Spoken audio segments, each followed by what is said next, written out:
আজকে যে বিষয়টা নিয়ে আসবো সেটা হলো বাস্তুতে কোন কোন জিনিস কোথায় রাখা উচিত। দেখুন, বাস্তুর কিন্তু একটা বড় ভূমিকা আছে আমাদের জীবনে।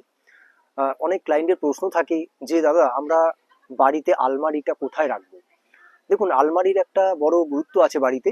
যদি ভুল জায়গায় আলমারি থাকে সেক্ষেত্রে, যেহেতু আলমারি বা লকার আমাদের অর্থ বা ধনসম্পদের একটা প্রতীক হিসাবে আমরা রেখে থাকি, সেক্ষেত্রে সেটা অবশ্যই কিন্তু সঠিক দিকে রাখার প্রয়োজন আছে।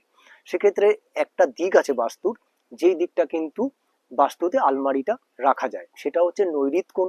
নৈঋত কোণ বলতে যেটা আমরা বুঝিয়েছি সেটা হচ্ছে, নৈঋত হচ্ছে দক্ষিণ এবং পশ্চিমের কর্নার। দক্ষিণ এবং পশ্চিমের কর্নারে আপনাদের আলমারিটার পিছনটা থাকবে, মানে ব্যাক সাইডটা থাকবে, এবং আলমারির দরজাটা কিন্তু নর্থে খুলবে। সেক্ষেত্রে এই পজিশনে যদি আপনার আলমারি রাখতে পারেন, তাহলে অনেকের ক্ষেত্রে আমরা দেখেছি প্রচুর পরিমাণে অর্থ অপচয় হচ্ছে। কিন্তু সঠিকভাবে তারা যদি এই নৈঋত কোণে বা দক্ষিণ পশ্চিম কোণে রাখে, তাহলে কিন্তু অর্থের জায়গা থেকে যাদের প্রচুর পরিমাণে খরচ হচ্ছিল, সেগুলো কিন্তু অনেকটাই ঠিক হয়ে যাবে। নমস্কার।